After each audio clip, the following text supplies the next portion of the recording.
Hey everybody. So today I'd like to show you how to create a generative ambient pad. Sounds something like this. I'm gonna let it cycle through here a little bit so you can hear it.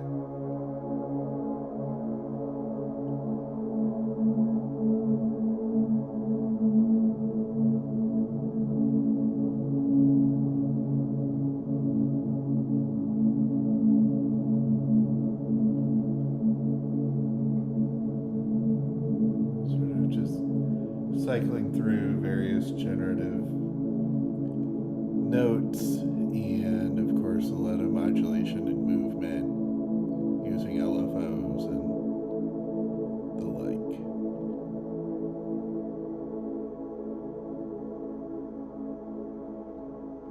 Okay, we've got a couple of other examples here. This one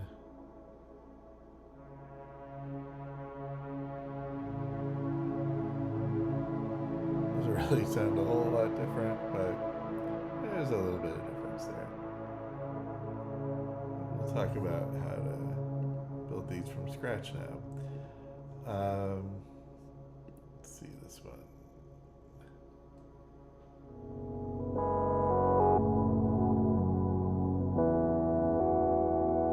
It's sort of a different design, but I'll probably go into that in a different video.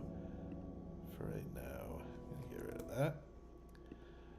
Okay, so let's start from scratch in Pigments. And the first thing I'm going to do, I'm going to turn off some of the effects I had.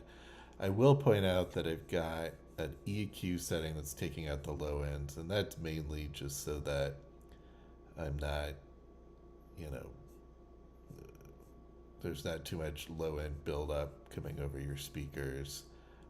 So with any pad, I'll usually take out up to about 140, 150 hertz, and then a little bit of EQing the low mids, but nothing too crazy. I've also got just a general leveling amplifier compressor going on just so you can hear it, and a limiter just so that it doesn't blow out your speakers if I happen to tweak something inadvertently. So, okay. But other than that, I'll show you the effects that I'll add along the way. We're going to start off by going to Pigments. Then you want to just go down to the template menu and go to Default. That's going to reset Pigments to just a simple wavetable. Just getting a sine wave. So we're going to start with that, and I want to start with generating the note sequences or the note cycle here. And so we're going to turn on the sequencer. Go ahead and hit sequencer here instead of our arpeggiator. And first thing we'll do is go to the scale menu, and we want to set a customized scale. And what that means is I'm going to take out all of the notes other than C. C is just going to automatically be there. E, G, and B. And that gives us a major seventh chord. Okay, so it's only going to play these notes. That's one of the beauties of Pigments, is that you can set the scale like that. And then, so if you just hit down a key, it's just going to keep playing C over and over again in the sequencer. The other thing I want to point out is that I've got everything set to 60 BPMs. So even though this is playing 16th notes, it sounds pretty slow. Okay. And so now to give it some variation, we're going to go to the random button here, which is just this die. And we're going to increase it, just go up to 100%.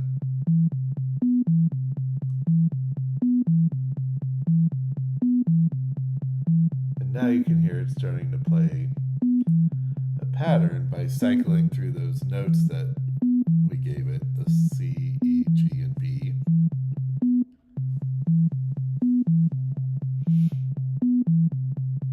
Okay. And then to give it some more variation, because if we just keep playing this pattern over and over, it can work for a track, but it's not going to give you the generative sort of ambient pad that you're looking for. So what we're going to do is go to the randomize tab here, and we're going to select auto regen, and I'm going to have it regenerate after 2 bars. So what that's going to do is it's going to reset the randomization after 2 bars. So it's already reset it. Okay. And now it's been 2 bars, so you hear the sequence is now changed.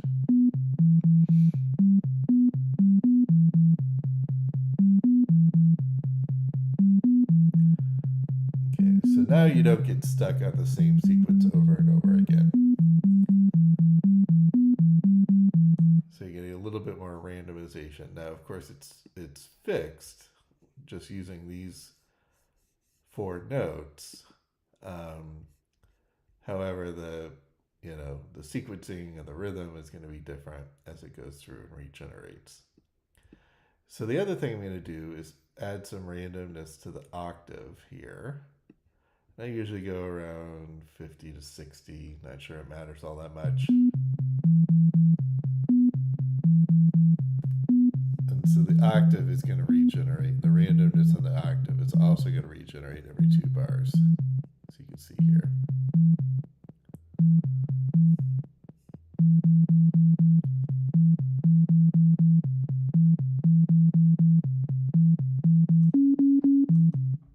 Okay. All right, so now we have a relatively random sequence going.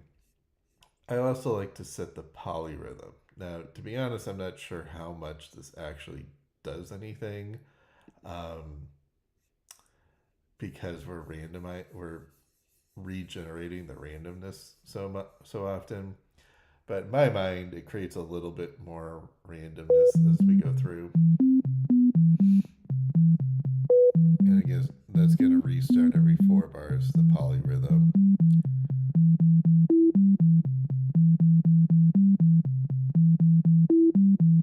Okay. All right. So now the very last thing is, instead of it just sort of playing 16th notes over and over again, what I'm going to do is come over here and set some modulation to the rate. So I'm going to start with LFO3. And LFO3 is a sine wave. We're going to take the rate on the LFO way down here. And we want all of our LFOs in these, slowly evolving ambient pads. We want them to be on free running. So that way, the LFO just keeps going every time you hit a key. So if it's on any other setting, the LFO is going to restart back here, and it gives you this sort of jerky feel every time you hit a key. But if you leave it on free running, it just keeps going through the LFO cycle. Okay, so we're going to assign LFO3, clicking here, assign, and I'm just going to have it go through the rate.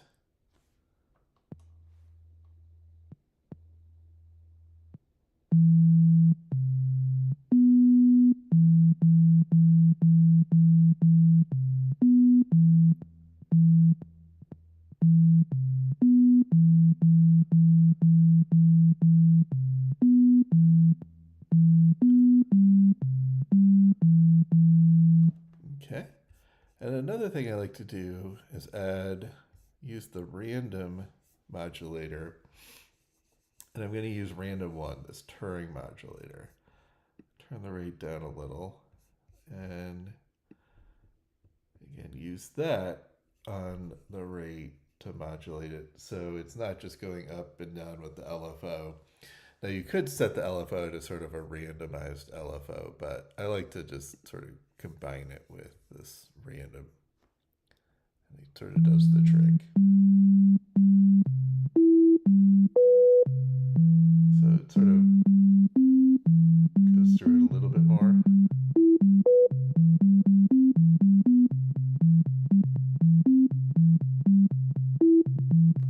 Okay, so that's getting to be a little too marchy. So I'm going to take the LFO down so it's not going as high into the rate.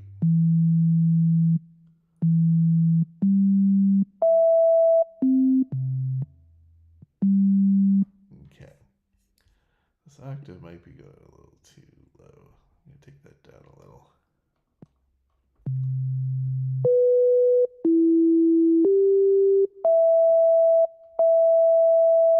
Okay. All right, so now we've got our sort of our pitch cycle randomization going. So now let's sort of focus on the sound design. I'm going to take the cutoff down. We'll come back to the filters later, but I just don't want it to be too buzzy here.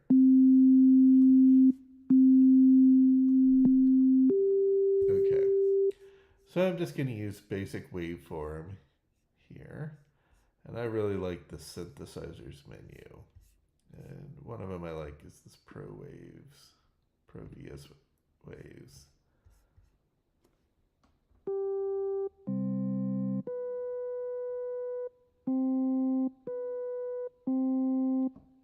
Okay. Set it a little bit more in the middle. And then let's set up engine 2. Again, we're going to put it on wavetable. I'm going to go to the synthesizer menu, and I am going to pick the Pro PWM wave here. Okay. Let's see here.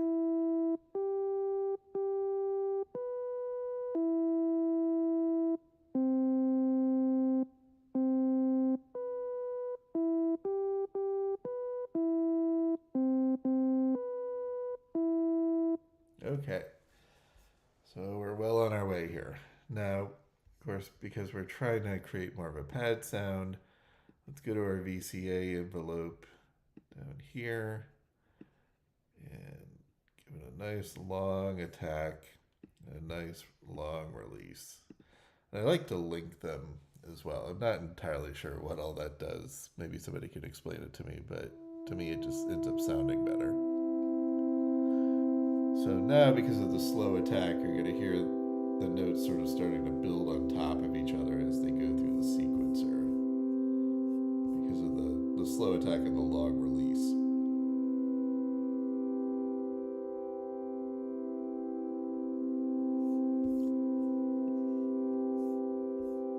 And one thing you might want to do is make sure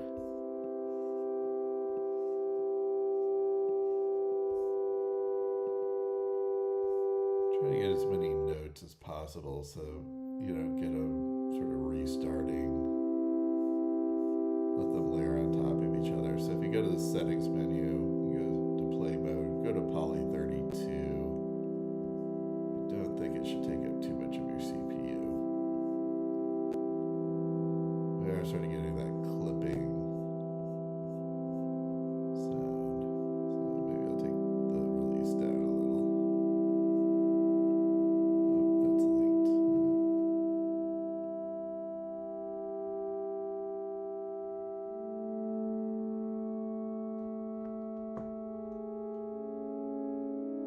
Okay, so we're getting a little bit more of an atmospheric sound here now.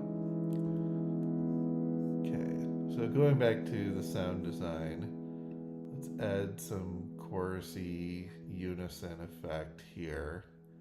And I don't really go too crazy, but I'll put on 3 for one engine, usually 4, around 4 on the other engine. So now we're getting some real big, spacey, wide sound. Move the detune up a little. I don't go too crazy. And then, of course, I like to add some modulation. And usually when I'm adding modulation, I'll use both LFO2 and LFO3, so that way as different things are modulated using the same LFOs, they kind of move, they won't move in lockstep with each other. So you don't have a bunch of things moving with LFO2 and a bunch of things moving with LFO3. They're all sort of using both in different degrees. Don't keep them moving independently of each other. Okay, so now we're getting some nice spacey effect here.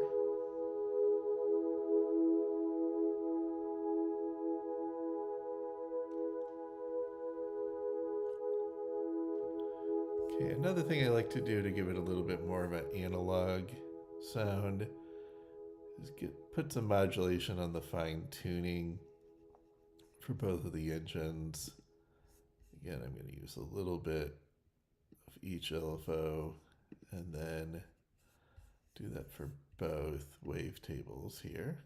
And I usually go in opposite directions. Okay.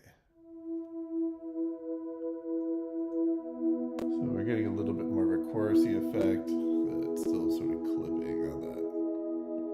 We'll try to address that here.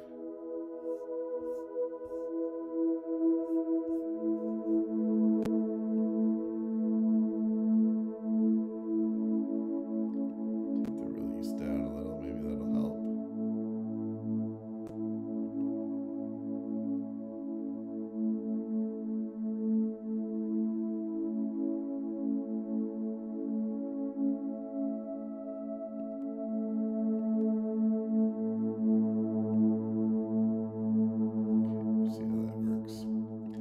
Another thing I like to do is sort of move the attack around, modulate that with the LFOs. Not too much, but just to sort of give it a different feel as it moves through the different notes. And then also maybe put some LFO on the amp mod here. Oops, don't want to use LFO1.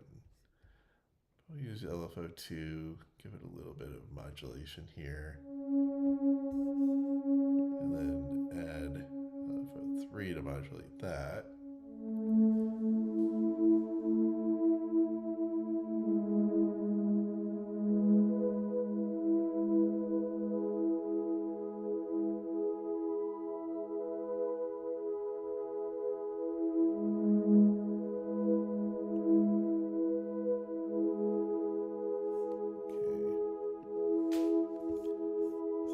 Going a little too fast for my taste. I'm going to take this random down a little. Take the LFO down. So we don't want it to be cycling through the notes too quickly. You get that sort of ARP effect that you don't really want.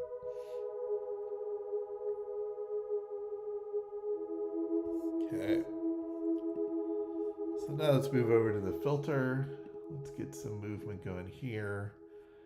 I like to set up a second filter using the SEM bandpass. So SEM, move the mode down to bandpass.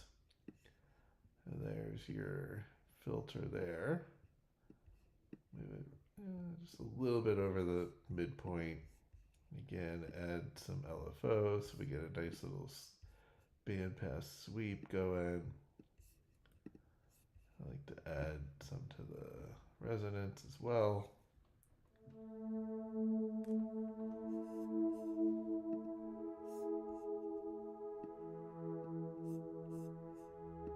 Let's move in pretty quickly because our LFO rate's too high on number 2. Oh, we want to also set number 2 to free running. Forgot to do that. So it doesn't restart. That might have been why we're getting that weird clicking.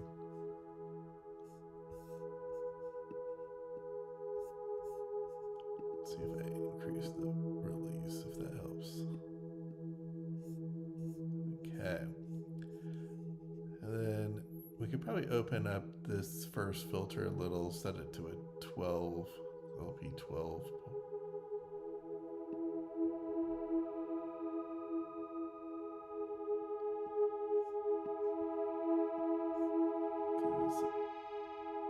Oops, that's not what I meant to do.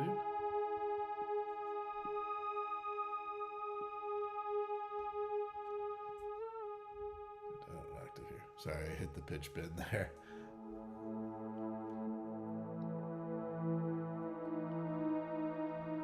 Okay, so one thing I like to do is with both of the engines, set them at an octave apart. Gives you some more space.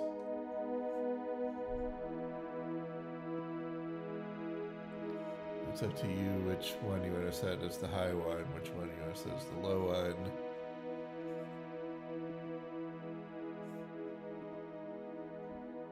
Okay. And then I'll usually set a sub oscillator. So you go into the utility engine, you go to oscillator 3, and I'll just use a sine wave. Sometimes I'll use a square wave, depending. And take the volume down a little.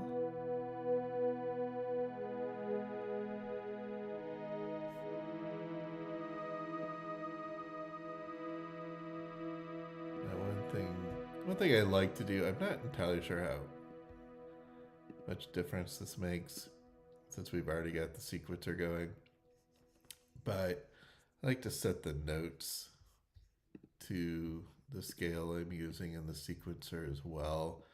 Maybe this is just a little bit OCD, and it doesn't really do much, but I don't know. If it helps, it helps.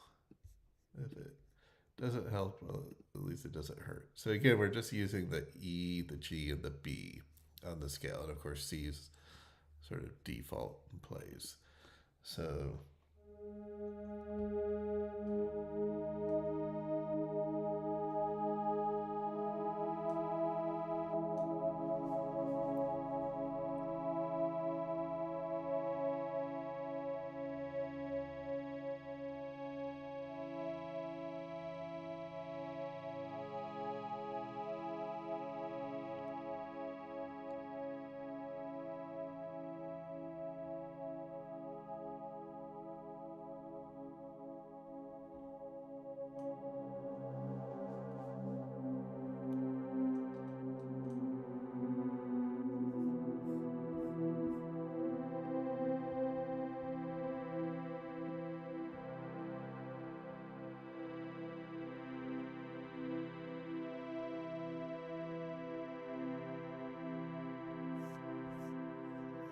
let's move this filter down a little.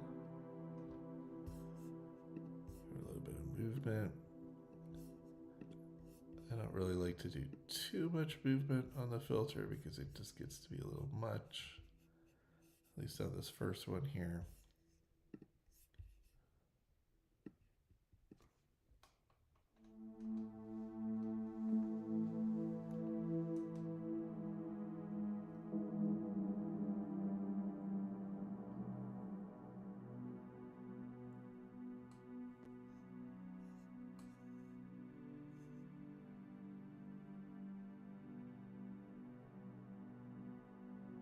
Okay. It's starting to sound like a pretty good sound.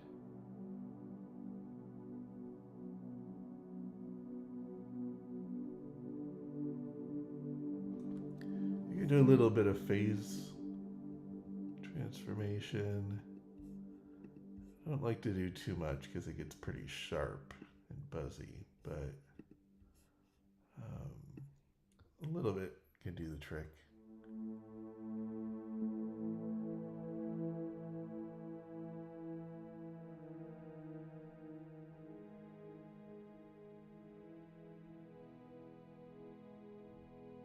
Okay, so again, you just hear it sort of cycling through the notes.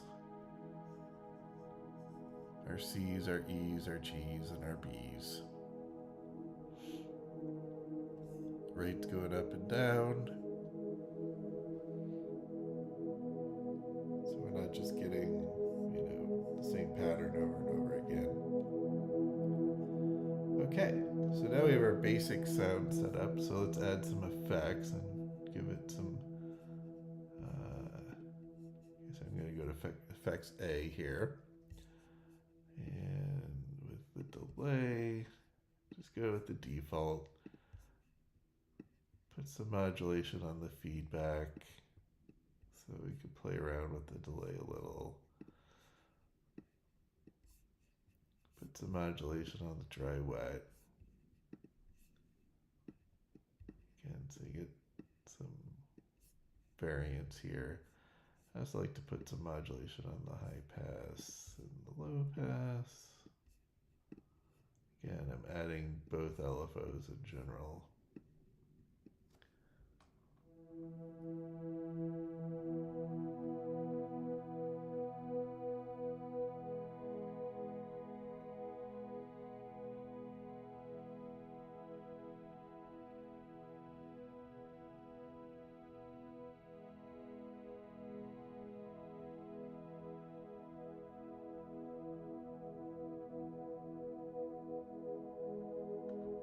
Okay. Nothing too crazy. Big cathedral reverb. Big size. Again, I like to do a little, set the high pass up, do a little bit of modulation on that.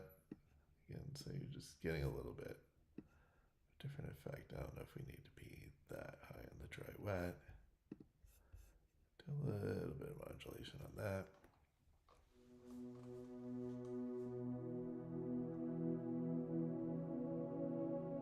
Now we're starting to get a real spacey, atmospheric sound.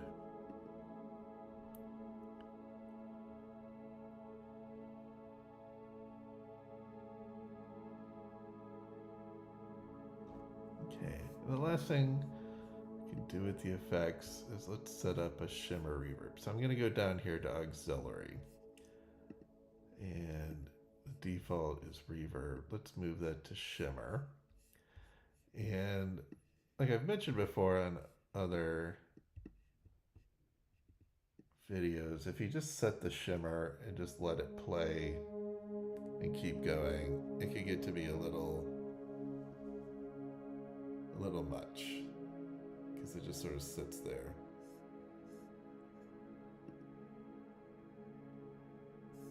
So I like to put some modulation on it.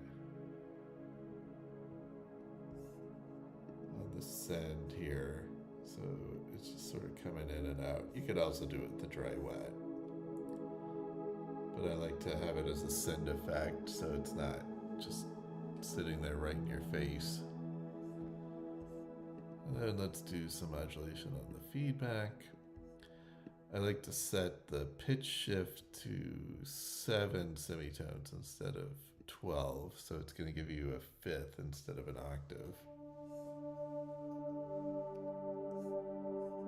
I just think that's a cooler, more atmospheric kind of sound.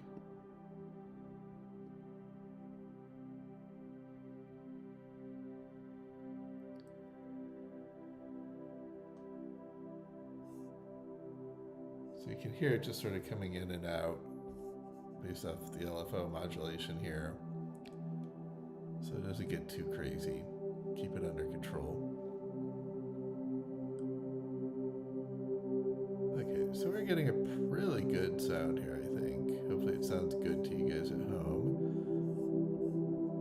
Oh, another thing we like to do is let's move this position around in the wavetable. Let's take advantage of these wavetables here. Give it some real movement. Just wondering why it sounded so static. Guess that's why. Again, using both LFOs. Some real movement. And then maybe just a little bit of LFO on the volume so that we're sort of moving between the engines a little. And again, it just gives it more texture, more dynamics. Nothing too crazy. Unless you want to go crazy, feel free.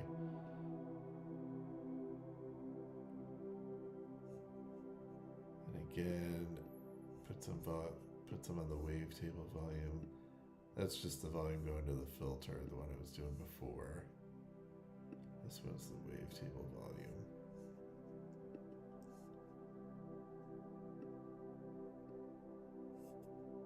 And again, it's just to give it a little bit more of a dynamic feel. Very, very subtle.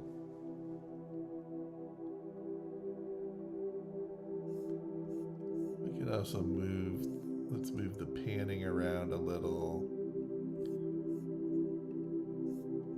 Give it some more space. You can do that on the filters as well. So just assigning LFOs here, nothing big. You hear that shimmer come in again, like that.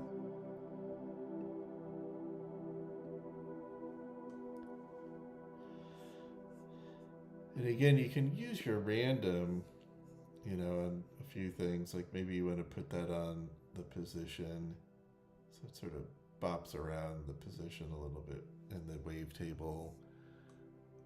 Of course, you have to be careful. It could be a little too herky-jerky, so, you know, see how it feels.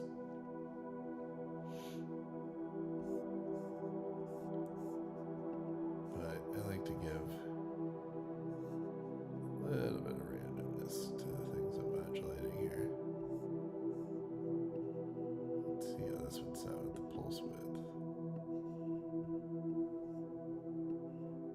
Gets to be too much. Oh, that's pretty good.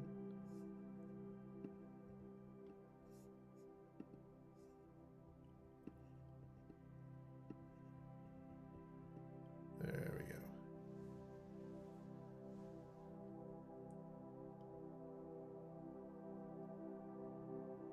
That's a nice little ear candy effect. The phase transformation that I just added, that could get a little too sharp. So you want to keep that under control. If I get the filter down so low, you could probably barely. Let's move the filter up here, get a little bit more sound.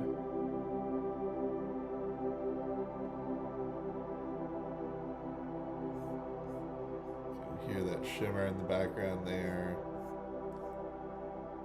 Very Brian Eno kind of feel.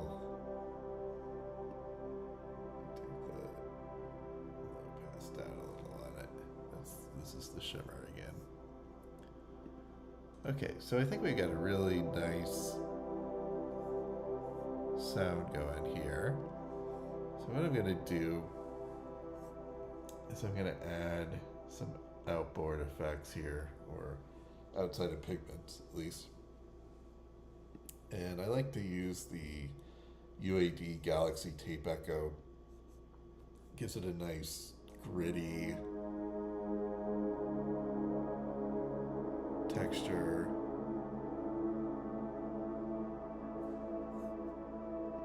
Here it is without it. Here it is with it. Just really brings it out. I set it to the dub plate setting. And then of course Valhalla Supermassive, which I believe is free or at least very cheap out there. And I set this to just the preset hold a chord. I really like this, just gives a nice spacey, very big, dreamy sound.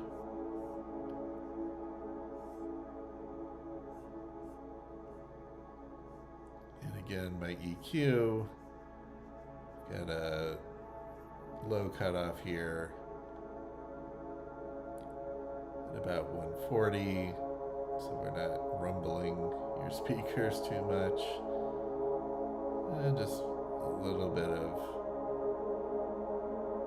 EQing in the low mids here, keep things under control.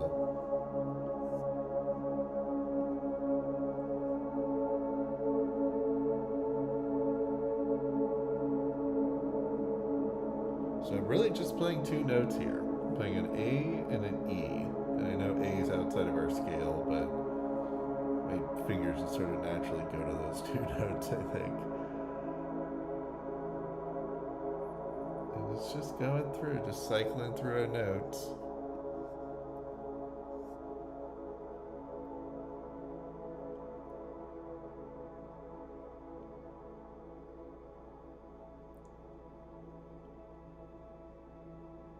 The amp mod might be a little too much because we're kind of losing the sound, but if you have this pad going along with some other things, it could sound pretty good. I'm going to add some white noise here. I mean, it's such a thick sound, I don't know how much good it's going to do, but it'll give it a little bit more texture, I guess. Because of that sort of wind-rain effect.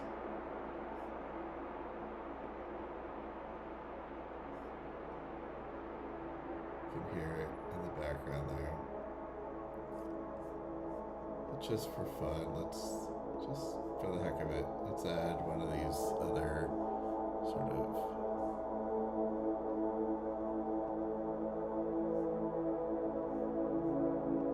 textures.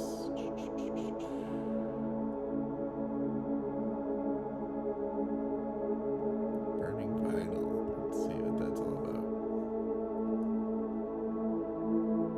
Just gonna turn it up so I can hear it.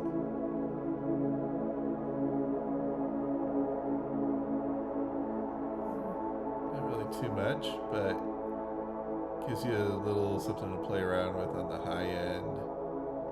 Again, it just adds some texture so that your ears don't get bored with what it's listening to.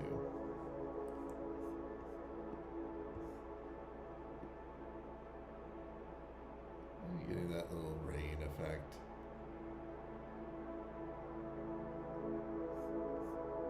Might be a little too much.